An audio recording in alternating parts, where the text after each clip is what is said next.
একজন উপদেষ্টা এলডিবির পক্ষ থেকে সর্বমোট আমরা ৮৩টি সুপারিশ করেছি।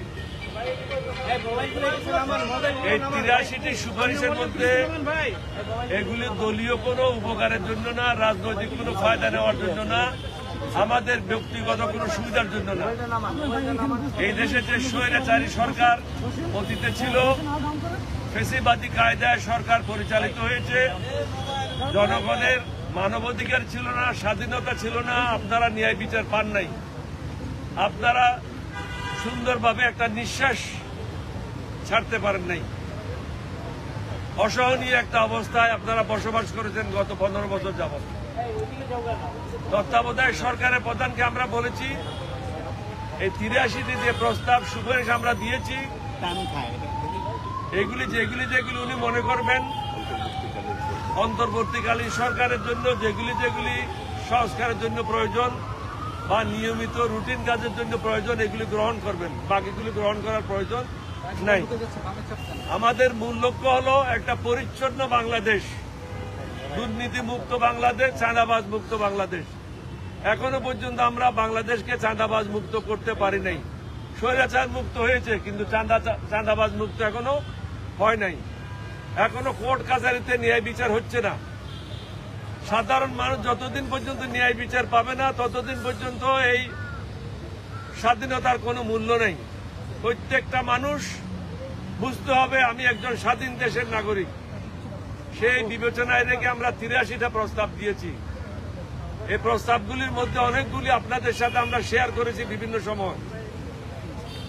৮ই আগস্ট একটা প্রেস কনফারেন্সের মাধ্যমে আমি ৩০টা প্রস্তাব দিয়েছিলাম সরকার, এই অন্তর্বর্তীকালীন সরকারকে, এবং ১৭ই আগস্ট ৩৮টি প্রস্তাব দিয়েছিলাম। আজকে প্রস্তাব দিয়েছি 15টি। সে দেশদ্রোহী, সে জনগণের শত্রু, তার বিরুদ্ধে কঠোর ব্যবস্থা গ্রহণ করতে হবে। আওয়ামী লীগের ব্যাপারে আমরা বলেছি, সশস্ত্র বাহিনী শহীদ রাষ্ট্রপতি জিয়াউর রহমানের নেতৃত্বে আমি সর্বপ্রথম বিদ্রোহ করি। শেখ মুজিব বিদ্রোহ করে নাই, শেখ মুজিব স্বাধীনতা ঘোষণা করে নাই, শেখ মুজিব পাকিস্তানিদের হাতে আত্মসমর্পণ করেছিল। এটা আমার পিএইচডি বইতে রেকর্ডেড আছে, পাকিস্তানের মেজর সালেহ সিদ্দিকীর বইতে রেকর্ডেড আছে।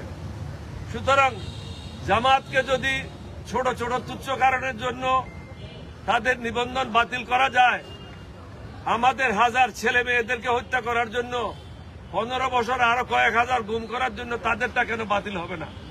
এটা বাতিল করা অত্যন্ত প্রয়োজন, কারণ না হলে আগামীতেও স্বৈরাচারের জন্ম বাংলাদেশে হবে।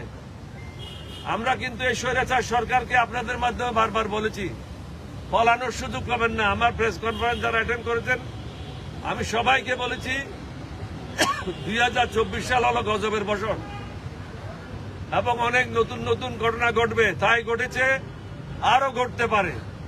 আমি সাবধান করে দিয়েছি। তত্ত্বাবধায়ক সরকার, অন্তর্বর্তীকালীন সরকারের প্রধানকেও বলেছি, আপনি এখনো বিপদ মুক্ত নন। এখনো যারা ষড়যন্ত্রকারী, তারা ষড়যন্ত্র করে যাচ্ছে। যারা হাসিনার পদলেখী ছিল, তার লোটা উঠাইতো, তারা এখনো চাকরিচ্যুত হয় নাই। তাদের বিরুদ্ধে দুর্নীতির অভিযোগ নিয়ে কোনো তদন্ত শুরু হয় নাই। একজন লোককে শুধু এক জায়গা থেকে অন্য জায়গায় পদ বদলি করলে সমস্যার সমাধান হবে না। যারা প্রকৃতপক্ষে দোষী, দেশের শত্রু, জনগণের শত্রু, তাদেরকে জেলে নিক্ষেপ করতে হবে, তাদের বিরুদ্ধে কঠোর ব্যবস্থা নিতে হবে। তাহলেই এই দেশের মানুষ শান্তিতে ঘুমাইতে পারবে। এখন শান্তিতে ঘুমাইতে পারছে না। কালকেও কোনো ব্যবসায়ের গাড়িগুলি রাজনৈতিক নেতারা এক জায়গা থেকে এক জায়গায় নেওয়ার জন্য সাহায্য করেছে। শুধু আমি পত্রিকাতে বললাম, প্রেস রিলিজ দিলাম, এটা যথেষ্ট নয়। তাদেরকে ধরে দিতে হবে, পুলিশের কাছে হস্তান্তর করতে হবে। নাগরিক হিসাবে আমাদেরও কিছু দায়িত্ব রয়েছে। আমরা শুধু রাজনীতি করব, সুন্দর সুন্দর বক্তব্য রাখবো, মন্ত্রী হব, এমপি হব, এটা না। মনুষ্যত্ব আমরা হারাই ফেলেছি, মনুষ্যত্ব ফিরে নিয়ে আসতে হবে। মনুষ্যত্ব যতদিন পর্যন্ত ফিরে না আসে, বাংলাদেশে কখনো শান্তি হবে না। আমাদের লক্ষ্য একটাই, একটা সুন্দর বাংলাদেশ গঠন করা। আমরা মুক্তিযোদ্ধা, আমরা ওই ধরনের শুধু ভারতে গিয়ে রিফিউজি ক্যাম্পে থেকে মুক্তিযুদ্ধ না, আমরা যুদ্ধ করে মুক্তিযোদ্ধা হয়েছি। সুতরাং এই দেশের জন্য আমাদের থেকে বেশি প্রেম কারো থাকতে পারে না। এই দেশের মানুষের জন্য আমাদের থেকে বেশি প্রেম কারো থাকতে পারে না।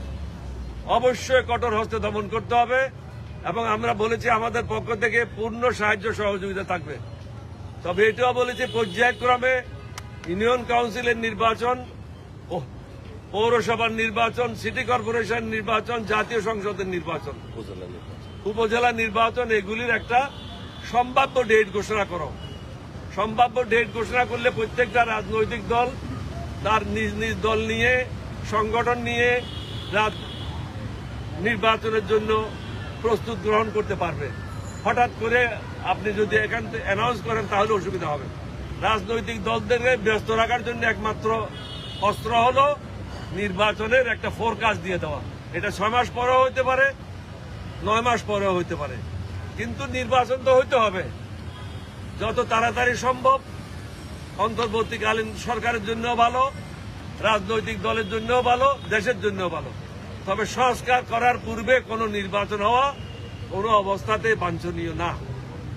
সংস্কার সম্পূর্ণ করতে হবে, দেশের মানুষের মধ্যে মনুষ্যত্ব ফিরিয়ে নিয়ে আসতে হবে এবং আমাদের ছেলে মেয়েদের ভবিষ্যৎ গড়ার জন্য শিক্ষা প্রতিষ্ঠানগুলিকে সঠিকভাবে পরিচালনার জন্য সুযোগ করতে হবে এবং যে পাঠ্যপুস্তকগুলি আছে যেখানে ধর্মবিরোধী কর্মকাণ্ড আছে এগুলি সকল বাদ দিতে হবে। আমরা সবাই যদি ঐক্যবদ্ধভাবে কাজ করে জাতীয় ঐক্য গড়ে তুলতে হবে। আমরা প্রত্যেকটা রাজনৈতিক দলকে অনুরোধ করব, নিজের দলের স্বার্থ ভুলে যান, ক্ষমতায় আসার কথা ভুলে যান, প্রধানমন্ত্রী হওয়ার কথা ভুলে যান, মন্ত্রী হওয়ার কথা ভুলে যান। দেশের গরিব মানুষদের কথা বলেন, দেশের গরিব মানুষেরা কিভাবে বাঁচবে সেই কথাগুলি চিন্তা করে পরিকল্পনা করেন। আপনাদের সবাইকে ধন্যবাদ। বাংলাদেশ জিন্দাবাদ।